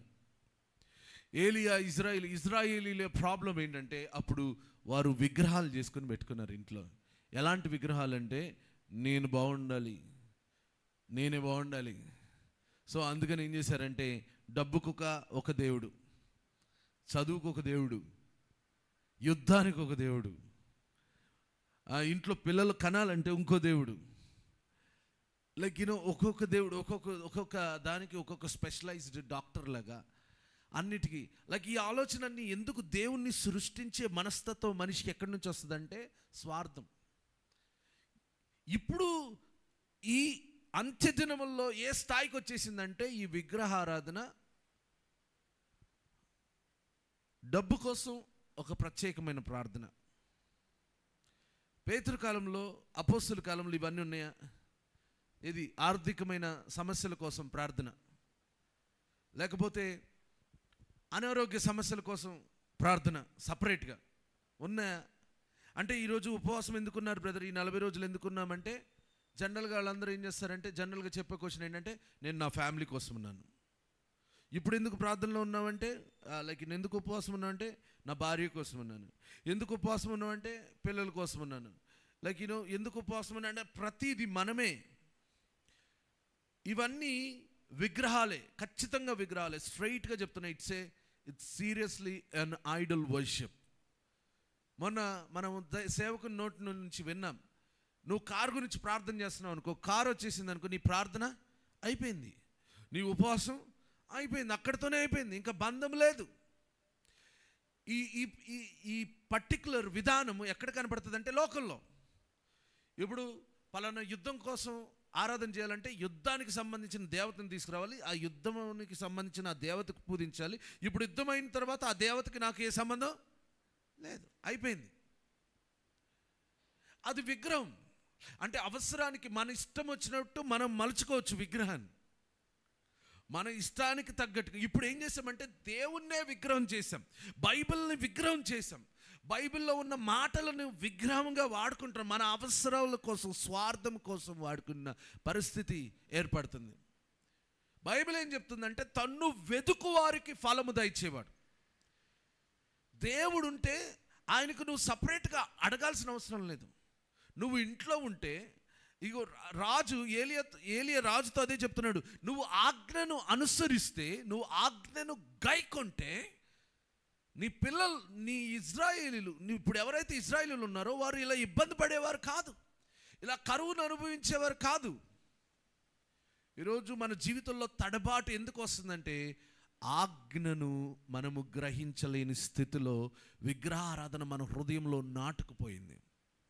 Like we pray for money, we pray for the things. 2 రకాల ప్రార్థనలు ఉన్నాయి. అవసరానికి చేసే ప్రార్థన ఎలా ఉంటుందంటే పరిస్థితులు మారుతున్న కొద్దీ ప్రార్థన విధానము మారిపోతుంది. ఎలా మారిపోద్దో చెప్తాను. స్టార్టింగ్లో ఉన్నప్పుడు అయ్యా నువ్వే కావాలి, నీ మాట వినాలి, నువ్వు చాలు అని చేసిన ప్రార్థన మెల్లమెల్లగా దేవుడు ప్రేమించి ఆశీర్వదించిన తర్వాత నేను కాబట్టి, నా ప్రార్థన కాబట్టి. చాలామంది ఈ మాట అనడం మనము వింటూ ఉంటాం. నేను ప్రార్థన చేశాను కాబట్టే ఇన్ని రోజులు దేవుడు నన్ను కాపాడాడు, నేను ప్రార్థన చేశాను కాబట్టే. అసలు నువ్వు ప్రార్థన చేసినప్పుడు ఏమని ప్రార్థన చేశావు? ఇప్పుడేమంటున్నావు? ఇగో నాకు వాక్యం బాగా తెలుసు కాబట్టి. ఏలియా పరిస్థితి ఏమైందంటే ఆ తర్వాత ఈ ఏలియా ఆ బయలు ప్రవక్తలను చంపేసిన తర్వాత కొంతమంది వెళ్ళి యెజ్బేల్ గారికి మీ వాళ్ళందరిని చంపేశాడు, మొత్తం ప్రవక్తలందరూ చంపేశాడంటే యెజ్బేల్ నుంచి రేపటికల్లా వాడు చచ్చిపోకపోతే అని చెప్పి ఒక సినిమా డైలాగ్ వేసేసింది. వేసేయంగానే ఏలియా విన్నాడు. ఇప్పుడు తడబాటు ఏలియాలో స్టార్ట్ అయింది. తడబడ్డాడు. ఎంతగా తడబడ్డాడంటే వెళ్ళిపోతూనే ఉన్నాడు. బదిరు వృక్షం కింద కూర్చున్నాడు పోయి. అక్కడ కూర్చుని ఉంటే దేవదూత వచ్చి నీ ప్రయాణాన్ని, నీ బలమునకు మించిన ప్రయాణం ఉంది కాబట్టి తినమని 2 సార్లు తినిపిస్తుంది. కానీ తిరిగి హోరేపు కొండకు పోతాడు. హోరేపు కొండలోకి వెళ్ళి కొండ మీద ఉన్న ఆ గుహలో కూర్చుంటాడు. ఆ గుహ దగ్గరికి దేవుడు వచ్చి మాట్లాడతాడు, నువ్వేం చేస్తున్నావు ఇక్కడ అంటే, నన్ను చంపేస్తానంది. నేను ఒక్కడనే కదా మరి మిగిలింది, నేను లేకపోతే ఎవరు లేరు కదా. ఇంతకుముందు ఏంటో దేవుడి కోసం ధైర్యంగా రాజు ముందుకెళ్ళి, ఏయ్ నువ్వు ఆజ్ఞ గైకొనట్లేదు, నీకు వర్షం ఆగిపోద్ది అని ధైర్యంగా చెప్పిన దేవుడు చెప్తున్నాడు, సర్వోన్నతుడైన దేవుని ఎదుట నిలబడి నేను చెప్తున్నాను అన్నవాడు ఇప్పుడు అన్నాడు, నేను తప్ప ఎవరు లేరు నీకు అని దేవుడితో చెప్తున్నాడు. అందుకని నన్ను నేను కాపాడుకుంటున్నాను, అందుకని నా ప్రాణాన్ని నేను కాపాడుకుంటున్నాను, నేను తప్ప ఎవరు లేరు అంటాడు. సర్లే నువ్వు లేచి ఏం చేస్తావంటే, మీకు చూపించిన ఒక ఆశ్చర్యమైన విషయం 1 రాజుల గ్రంథంలో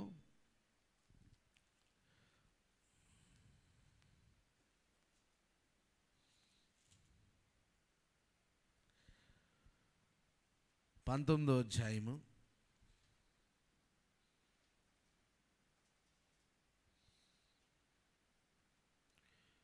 15వ వచనం, 14 నుంచి చదువున్నాను. అందుకు అతడు ఇశ్రాయేలు వారిని నిబంధనను చదువునాను, నీ బలిపీఠములను పడగొట్టి నీ ప్రవక్తలను ఖడ్గము చేత హతము చేసిరి. సైన్యములకు అధిపతియు దేవుడు నగు యెహోవా కొరకు మహారోషము గలవాడనై నేను ఒకడును మాత్రమే మిగిలి ఉండగా వారు నా ప్రాణము తీసివేయుటకై చూచుచున్నారని చెప్పెను. అప్పుడు యెహోవా అతనికి సెలవిచ్చినదేమనగా, నీవు మరలి అరణ్య మార్గమున దమస్కునకు పోయి దానిలో ప్రవేశించి సిరియా దేశము మీద హజయేలునకు పట్టాభిషేకము చేయుము. ఇజ్రాయేలు వారి మీద నిమ్షి కుమారుడైన యెహూషు పట్టాభిషేకం చేయము. నీకు మారుగా ప్రవక్తయుండుటకు అబేల్మెహోలా వాడైన షాపాతు కుమారుడైన ఎలీషాకు అభిషేకము చేయుము అనండి. దేవుడితో మాట్లాడుతున్నాడండి. ఏమంటాడంటే, ఎందుకురా పారిపోతున్నావు అని దేవుడు అడిగితే, నీకు నేను తప్ప ఎవరు లేరు కదా, నేను ఒక్కడనే మిగిలే, ప్రవక్తని నేను అసలే, నేను బాగా ప్రార్థన చేస్తాను, నా పాట నేను ఒక్కడనే మిగిలేను కదా అని చెప్పి పారిపోతున్నాడు. దేవుడు అంటే, చాలేక నీ జాబ్ నేను బీకేస్తున్నాను, యు ఆర్ ఫైర్డ్, నీ ప్లేస్లో ఎలీషాను అభిషేకించు. ఆ రాజు ఎవడు అన్నావు కదా, ఆ రాజు ప్లేస్లో ఇంకోటిని అభిషేకించు, ప్రవక్తగా ఇంకొకరిని అభిషేకించు, నాయకులుగా ఇంకొకరిని అభిషేకించని మొత్తం అందరిని ఫైర్ చేసి పడేస్తున్నాను. You are fired. ఎలన్ మాస్క్ది ఒక ఇంటర్వ్యూ ఉంటుంది ఒకటి, చూసారు ఎవరైనా? ఎలన్ మాస్క్ది వాళ్ళ ఎంప్లాయీస్ తోటి, అది కూడా నెంబర్ 1 ఎంప్లాయీస్ తోటి మాట్లాడతాం. నెంబర్ 1 అనమాట, టాప్లో ఉన్న వాళ్ళతోటి చిన్న మీటింగ్. వాళ్ళతోటి అసలు సింపుల్గా ఈయన అడిగిన ప్రశ్నకి వాళ్ళు జవాబు చెప్పినా ఈయనకి నచ్చలేదు అనుకో, యు ఆర్ ఫైర్డ్. ఎవరెవరు మన కారు వాడట్లేదంటే, నేను వాడట్లేదు అన్నాను అనుకో, యు ఆర్ ఫైర్డ్. అరే కారు వాడకపోతే ఫైర్ ఏంటి?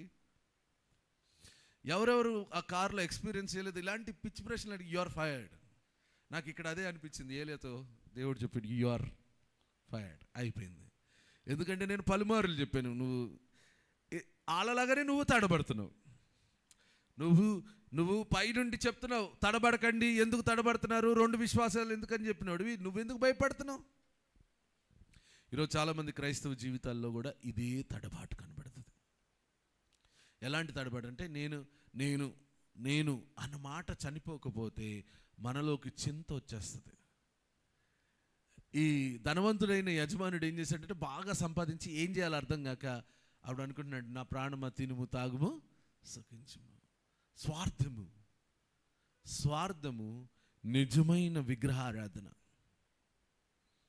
స్వార్థం అది ప్రార్థనా జీవితం కావచ్చు. ఏలియా ఏమనుకున్నాడంటే, దేవుడు నన్ను కరువు కాలంలో ఒక విధవరాలి చేత పోషింపజేశాడు, కాకుల చేత పోషింపజేశాడు, అంటే నేను తప్ప మిగలలేదు అనుకుంటా దేవుడికి, అందుకనే నన్ను స్పెషల్గా చూస్తున్నాడు అనుకుని దేవునితోనే అన్నాడు, మరి వాళ్ళందరూ చంపేస్తున్నారు కదా, నేను ఒక్కడనే కాపాడుకుంటున్నాను నన్ను నేను. అరే అన్ని రోజులు కాపాడింది ఎవరు? నేనే. కాపాడబోయేది ఎవరు? దేవుడే. ఇన్ని రోజులు చాలామంది ఏం చేస్తారంటే అందాన్ని మీరు నేను కాబట్టి అందంగా ఉన్నాను, నేను కాబట్టి దేవుడికి నేను నచ్చాను కాబట్టి దేవుడు నాకు డబ్బు ఇచ్చాడు, లేకపోతే నేను కాబట్టి బాగా పాట పాడగలుగుతున్నాను, నేను కాబట్టి బాగా వాక్యం చెప్పగలుగుతున్నాను, అలా అనుకున్న వారందరూ కూడా తడబాటు అనేది వారి జీవితంలో ఉంటుంది. అంటే ఒక రోజు పడిపోతారు, ఒక రోజు లెగుస్తారు, ఒక రోజు పడిపోతారు, ఒక రోజు లెగుస్తారు. కానీ ఎవరైతే యెహోవా కొరకు ఎదురు చూస్తారో వారి జీవితంలో తడబాటు ఉండదు. Praise the lord. లైక్ వాళ్ళు ఎప్పటికీ కూడా తొట్టిల్లరు. దేవుని నామానికి మహిమ కలుగును గాక. ఎందుకంటే వాళ్ళ జీవితాలలో విగ్రహం లేదు. విగ్రహం అంటే నటించాల్సి వస్తుంది, వేషధారణ జీవితం కలిగి ఉండాల్సి వస్తుంది. మొన్న ఏదో ఒక వీడియో, మంచి వీడియో చూశాను. ఒక ఆమె మంచిగా ఒక గుడి ముందు మోకాళ్ళేసి ఈ ఆకులు పెట్టుకుని పూనుకు వచ్చింది. పాపం ఆమెకి ఇట్లా ఇట్లా ఇట్లా ఊగిపోతుంది. ఇది పిచ్చి కుక్క ఉంటుంది కదా, ఊగిపోతుందని చెప్పి కుక్క వచ్చి మీదకి వచ్చి పడితే దెబ్బకి మొత్తం పూనుకుపోయి పరిగెత్తడం స్టార్ట్ చేసింది.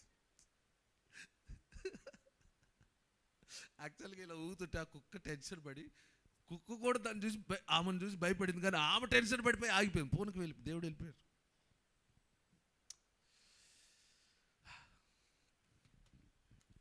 Praise the Lord. మన ప్రార్థనా జీవితం ఈరోజు మనం పరీక్షించుకోవాలి. ఎవరికి దాసులుగా ఉన్నాం? మన యజమానుడు ఎవరు? దేవుడా? దేవుడైతే మనం దాసులమే, ఎప్పటికీ దాసులమే. పరిస్థితిని బట్టి దేవుడి స్థితి మారదు. దేవుని యొక్క స్థితిని మార్చేస్తాం మనం చాలాసార్లు. ఏలియా స్టార్టింగ్లో దేవుని కొరకు ఎవని సన్నిధిని నేను నిలబడుతున్నాను అన్నాడు. నేను తప్ప ఎవరు లేరు అంటున్నాడు దేవుడికి. ఈరోజు మనము మనసును మార్చుకుందాం. యెహోషువ గ్రంథం 24వ అధ్యాయం 15వ వచనం.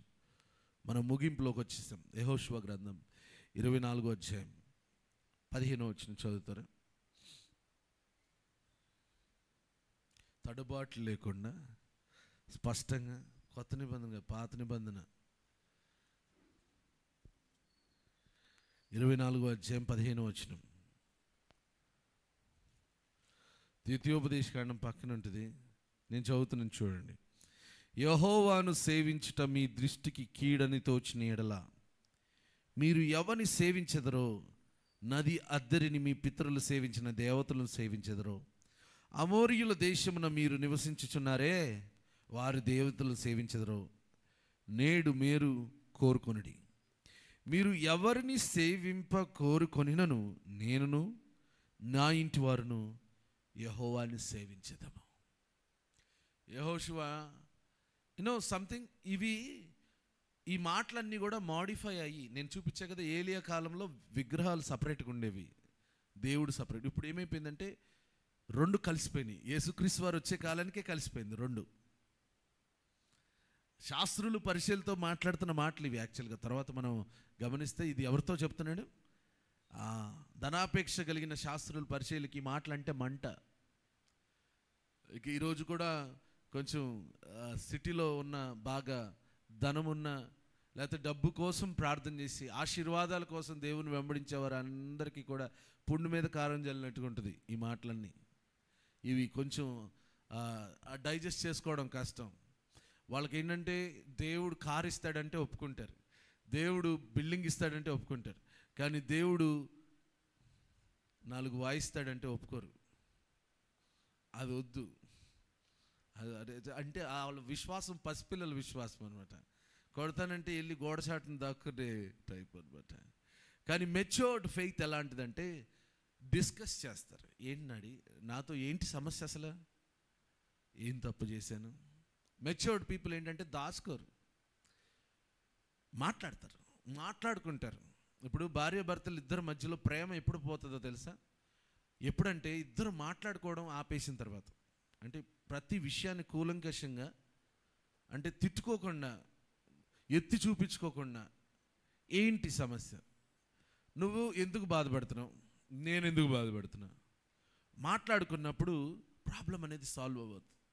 అది సాల్వ్ అవ్వాలన్న ఉద్దేశంతో మాట్లాడితే అలా కాదు. నేను గెలవాలి, నా మాటే నెగ్గాలి అనుకునే వాళ్ళందరూ కూడా విగ్రహాలకు సెట్ అవుతారు. ఎందుకంటే విగ్రహం మీతో మాట్లాడదు, తిరిగి విగ్రహం నిన్ను కరెక్ట్ చేయదు, నీకు తిరిగి చెప్పదు. విగ్రహం నువ్వు పూజ చేసి వస్తావు, నీ విశ్వాసం నిన్ను స్వస్థపరుస్తుంది, నీ విశ్వాసం నీకు ఆశీర్వాదం. అప్పుడు నువ్వేమనుకుంటావు? విగ్రహం నిన్ను ఆశీర్వదించింది అనుకుంటావు.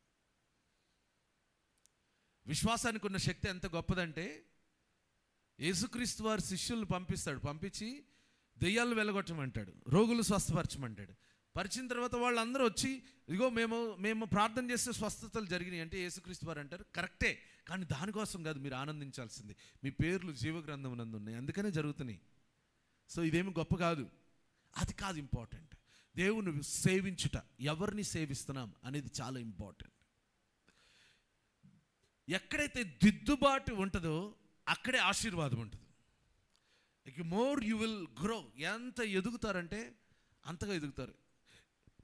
ఒక ఉపాధ్యాయుడు, ఒక టీచర్, మొన్న నేను చూశాను, ఏదో విలేజ్లో అసెంబ్లీలో నుంచుని పిల్లలందరి ముందు, ఎందుకంటే పిల్లల్ని శిక్షించలేక, పిల్లల్ని కొట్టలేక, ఎందుకంటే కొడుతుంటే తల్లిదండ్రులు వచ్చేస్తున్నారు, నా కొడుకునే కొడతాం, నా కూతుర్నే కొడతాం అనే వాళ్ళు, ఇగో మమ్మల్ని కొడితే మా డాడీ మమ్మీకి చెప్తామని పిల్లలు భయంకరంగా మాట్లాడుతున్న ఆ ప్రవర్తనను చూసి, నిజంగా స్కూళ్ళల్లో అదే జరుగుతుంది. టీచర్స్కి గౌరవం లేదు. ఆ టీచర్ ఏం చేశాడంటే అందరి ముందు ఆయన గుంజీలు తీశాడు. ఆయనకు చూసారా వీడియో? ఆయన గుంజీలు తీశాడు. ఆయన హింసించుకుని మీకోసం నేను శిక్షను భరిస్తున్నాను, మారండ్రా నాయన, మీ చదువు కోసమే అని చెప్పి తనను తాను హింసించుకుంటా ఉంటా. ఈరోజు ఒక్కసారి మనము దేవుణ్ణి దేనికోసం వెంబడిస్తున్నాం? ఈ దేవుడు విగ్రహం కాదు, నువ్వు మాట్లాడితే తిరిగి మాట్లాడకుండా ఉండడానికి, నువ్వు అనుకున్నదల్లా జరిగిపోవడానికి. ఈ దేవుడు ఒక బొమ్మ కాదు, ఆయన అలా ఉండిపోవడానికి. ఈయన తిరిగి మాట్లాడతాడు. నువ్వు ఒకటి అడిగావనుకో, ఆయన ఇంకోటి అడుగుతాడు. ఇప్పుడు అన్నా, ఇప్పుడు నన్ను మీ ఇంటికి పిలిచారండి, భోజనానికి పిలిచారు. నాకు ఇష్టమైన కూర పెట్టారు, నాకు ఇష్టం లేని కూర కూడా పెట్టారు, ఇష్టం లేనిది కూడా పెట్టారు. ఒకటి బాగుంది, ఒకటి బాగాలేదు. మనిషిని అయితే నేనేం చేస్తాను? కుళ్ళిపోయింది పెట్టారు, ఒకటి మంచిది పెట్టారు. ఇప్పుడు మంచిది తినేటప్పుడు ఏమంటాను? చాలా బాగుందని. కుళ్ళిపోయింది పెట్టారు, ఏం చేస్తాను? ఏంటండి ఇది అని అంటాను. అదే నా ఫోటోని తీసుకెళ్ళి అక్కడ పెట్టి, మీరు మంచిది పెట్టండి, కుళ్ళిపోయింది పెట్టండి, ఈ రెండిట్లో రెండు తింటాను నేను. ఎందుకు? నాకు పెట్టట్లేదు, ఓ బొమ్మకు పెడుతున్నారు. ఆ బొమ్మ టేస్ట్ చూడగలుగుతుందా? ఈ లోకంలో ఈ దేవుని విషయంలో కూడా మనం దేవుని ఏం చేస్తామంటే విగ్రహం చేసేస్తాం. ఎలా పడితే అలా ఆరాధన, ఎలా పడితే అలా ప్రార్థన. నో, అలా చేస్తే దానివల్ల మనకు వచ్చే సమస్యలు ఏంటంటే, ఆయన చిత్తాన్ని కాకుండా మన స్వార్థాన్ని నెరవేర్చుకోవడానికి ప్రయత్నిస్తాం. అప్పుడేమవుతుందంటే సర్వ సృష్టి ఎవరికి లోబడుతుంది? దేవునికి లోబడుతుంది. సృష్టి ఆన్సర్ చెప్పడం స్టార్ట్ చేస్తుంది. డిప్రెషన్, తడబాటు, భూమి మీద అటు ఇటులకి, ఇలాంటి భయంకరమైన పరిస్థితులు ఎదుర్కోవాల్సి ఉంటుంది. ఈరోజు నుంచి మనం ఏం చేద్దామంటే, ఈరోజు ఒక నిర్ణయం తీసుకుందాం. ఇంకా కూలంకషంగా సెకండ్ సెషన్లో అద్భుతమైన విషయాలు మనం మాట్లాడుకోబోతున్నాం. తడబాటు లేని జీవితం. ఈరోజు దేవుడు మనతో మాట్లాడుతున్నది ఏంటంటే, తడబాటు లేని జీవితం కావాలంటే మొదటిగా మనం ఏం చేయాలంటే, రైట్ చాయిస్, రైట్ ఫెయిత్, సరి అయిన విశ్వాస పద్ధతి కలిగి ఉండాలి. స్థిరమైన విశ్వాసం కలిగి ఉండాలి. అది కరువైనను, ఆటంకమైనను, శ్రమ అయినను, ఇబ్బంది అయినను, చూడండి, ఆ యెజబెల్ అయినను, కరువు నుంచి విడిపించిన దేవుడు, కరువులో కాకుల ద్వారా పోషించిన దేవుడు, కరువులో సారెపతు విధవరాల ద్వారా పోషించిన దేవుడు ఈ యెజబెల్ నుంచి తప్పించలేడా? కానీ ఏలే భయపడి తడబాటు. ఆయనే చెప్పాడు, ఎందుకు తడబడుతున్నారు? భయం ఒక విగ్రహం, చింత అనేది ఒక విగ్రహం.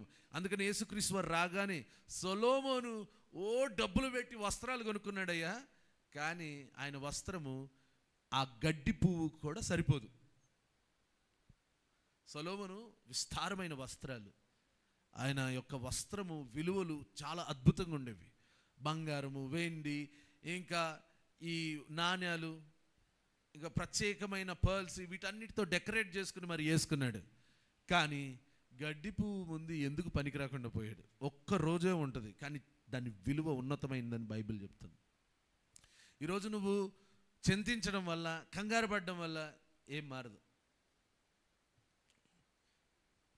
చింతించడం ఆపేసి దేని గురించి కూడా చింతించకుండా దేవుని యందు ఆనందించడం నేర్చుకోవాలి. పౌలు అది చెప్తాడు, ఎల్లప్పుడూ ప్రభునందు ఆనందించండి, కష్టంలో, శ్రమలో, ఇబ్బందులో ఆనందించండి. మనకి ఏం కావాలో ఆయనకు తెలుసు. Praise Lord. ఆయనకి తెలుసు, ఆయన సమీపంగా ఉన్నాడు. ఆయనకు ప్రార్థన చేసేటప్పుడు కూడా కృతజ్ఞతాపూర్వకంగా ప్రార్థన చేయాలి. మనం అటు విధంగా దేవుని వెంబడించి స్థిరమైన విశ్వాసం కలిగి ఆశీర్వదించబడదాం. మనందరం లేచి నిలబడదాం దేవుని సన్నిధిలో.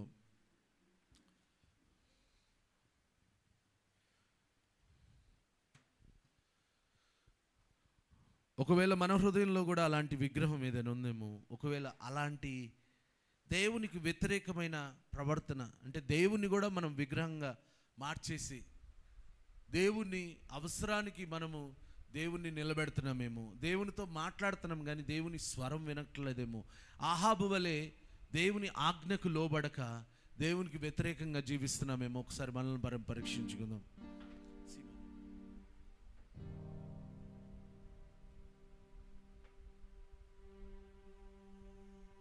Praise the lord. స్తోత్రం, స్తోత్రం, స్తోత్రం. ప్రతి ఒక్కరు కూడా ఒకసారి హృదయాన్ని పరీక్షించుకుందాం. ఇశ్రాయేలుతో చెప్తున్నాడు, ఎంతకాలము మీరు రెండు తలంపుల చేత తడబడుచుందరు? ఎంతకాలం? How many days? ఒకవేళ కావాలంటే స్వార్థపూరితమైన జీవితం, స్వార్థపూరితమైన విశ్వాసము ఈ లోకం ఆఫర్ చేస్తుంది ఆల్రెడీ. ఆ లోకంలో కలిసిపోతే బెటర్. దేవుని సన్నిధిలోకి వచ్చిన తర్వాత స్వార్థము చనిపోవాలి. మన గురించి మనం చింతించడం ఆగిపోవాలి. దేవుడు తన చిత్తాన్ని జరిగించేవాడై ఉన్నాడు. తన పిల్లల పట్ల శ్రేష్టమైన ఆలోచనలు కలిగి ఉన్నవాడు. ప్రతి ఒక్కరు కూడా ప్రార్థనలో ఉందాం.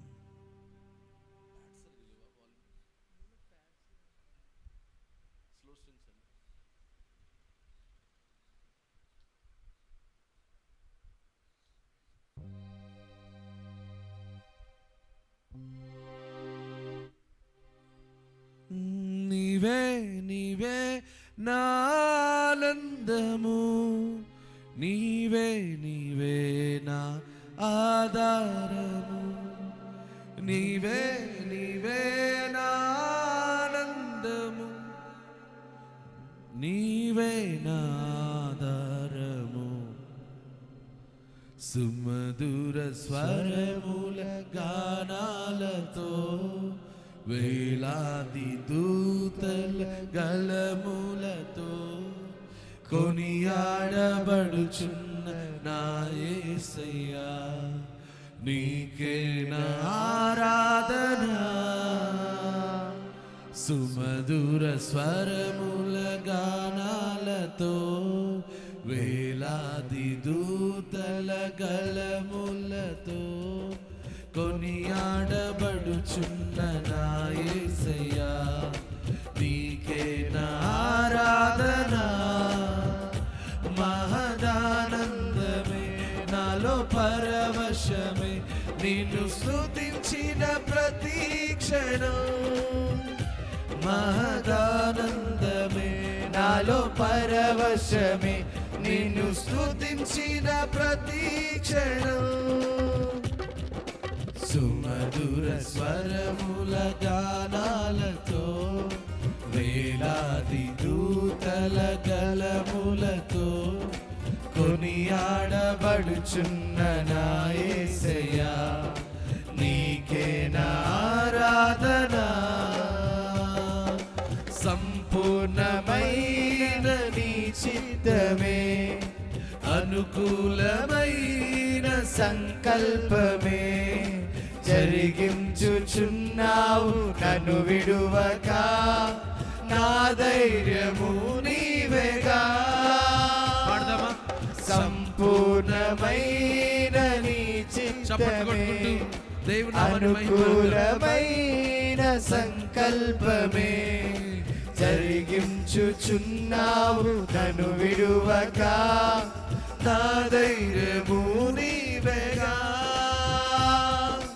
నీవే నీవే నా జయ గీతము నీవే నీవే నా స్తుతి గీతము నీవే నీవే నా జయ గీతము నీవే నా స్తుతి గీతము సుమధుర స్వరముల గానాలతో వేలాది దూతల కలములతో కొనియాడబడుచున్న నా యేసయ్యా నీకే నా ఆరాధన వేలాది నదులన్నీ నీ మహిమను తరంగపు పొంగులు నీ బలమును పర్వత శ్రేణులు నీ కీర్తినే ప్రకటించుచున్నవేగా వేలాది నదులన్నీ నీ మహిమను తరంగపు పొంగులు నీ బలమును పర్వత శ్రేణులు నీ కీర్తినే ప్రకటించుచున్నవేగా నీవే నీవే నా అతిశయము నీకే నీకే నా ఆరాధన నీవే నీవే నా అతిశయము నీకే నా ఆరాధన సుమధుర స్వరముల గానాలతో వేలాది దూతల గలములతో కొనియాడబడుచున్న నా యేసయ్యా నీకే నా ఆరాధన మహదానందమే నాలో పరవశమే నిన్ను స్తుతించిన ప్రతి క్షణం మహదానందమే నాలో పరవశమే నిన్ను స్తుతించిన ప్రతి క్షణం మహదానందమే నాలో పరవశమే నిన్ను స్తుతించిన ప్రతి క్షణం మహదానందమే నాలో పరవశమే నిన్ను స్తుతించిన ప్రతి క్షణం మహదానందమే నాలో పరవశమే నిన్ను స్తుతించిన ప్రతి క్షణం నిన్ను స్తుతించిన ప్రతి క్షణం నీకే వందనం నీకే వందనం యేసయ్యా వందనం యేసయ్యా వందనం నీకే వందనం నీకే వందనం నీకే వందనం యేసయ్యా వందనం యేసయ్యా వందనం నీకే వందనం నీకే వందనం నీకే వందనం యేసయ్యా యేసయ్యా వందనం యేసయ్యా యేసయ్యా వందనం సియోను శిఖరాగ్రము నీ సింహాసనమాయనా సియోను శిఖరాగ్రము నీ సింహాసనమాయనా సియోనులో నిన్ను చూడాలని సియోనులో నిన్ను చూడాలని ఆశతో ఉన్నాను నా యేసయ్యా నేను ఆశతో ఉన్నాను నా యేసయ్యా నీకే వందనం నీకే వందనం యేసయ్యా వందనం యేసయ్యా వందనం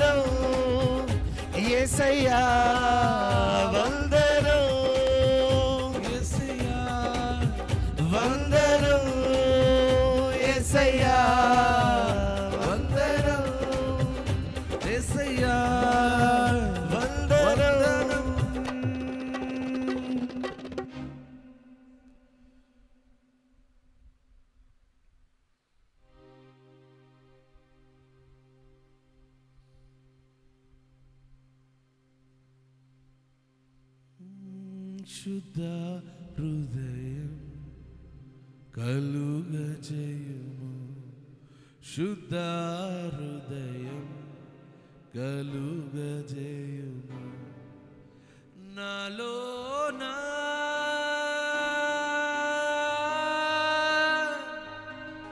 నాలోనా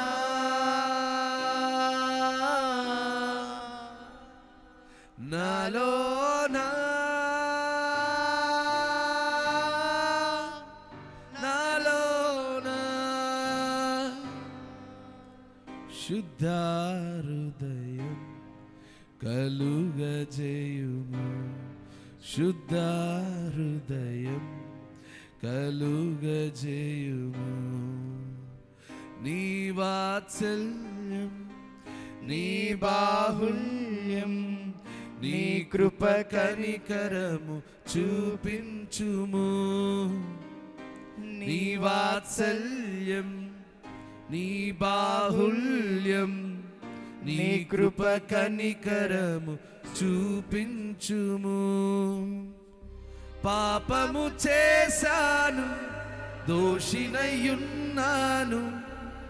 పాపము చేశాను దోషినయున్నాను తెలిసి ఉన్నది నా అతిక్రమమే తెలిసి ఉన్నది నా పాపములే తెలిసి ఉన్నది నా అతిక్రమమే తెలిసి ఉన్నది నా పాపములే నీ సన్నిధిలో నా పాపములే ఒప్పుకొందునయా నీ సన్నిధిలో నా పాపములే ఒప్పుకొందునయా శుద్ధ హృదయం కలుగజేయుము శుద్ధ హృదయం కలుగజేయుము నాలోనా నాలోనా నాలోనా నాలోనా నాలోనా నాలోనా నాలోనా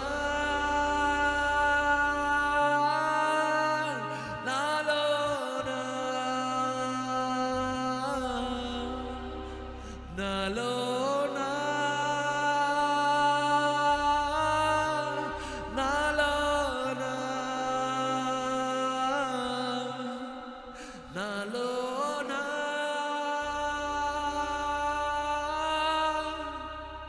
నాలోనా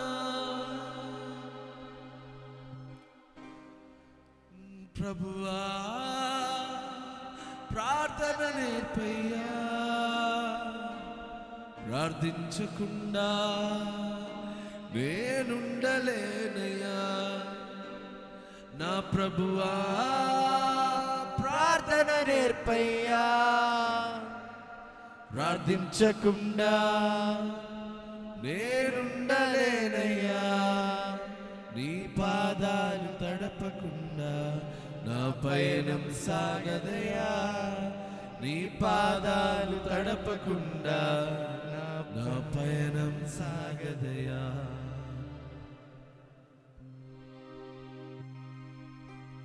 ఎన్నాళ్ళు తడబాటు కలిగి జీవిస్తాం ఇగో తడబాటు లేని జీవితమును ఇవ్వగలిగిన దేవుడు మనకున్నాడు కరువు నుంచి తప్పించగలిగిన వాడు మన జీవితాలకు విశ్రాంతిని ఇవ్వగలిగిన వాడు ఆయన మనకు తండ్రిగా ఉన్నాడు ప్రార్థన చేసుకుందాం ప్రతి ఒక్కరు కూడా ప్రార్థనలో ఏకీభవిద్దాం ప్రతి ఒక్కరు కూడా ప్రార్థనలో ఏకీభవించండి మనందరం కూడా ప్రార్థన చేసుకుందాం ప్రార్థనలో ఏకీభవిద్దాం హల్లెలూయా హల్లెలూయా అయా మీకు వందనాలు, మీకు స్తోత్రములు స్తోత్రములు స్తోత్రములు ప్రభువా. దేవాది దేవా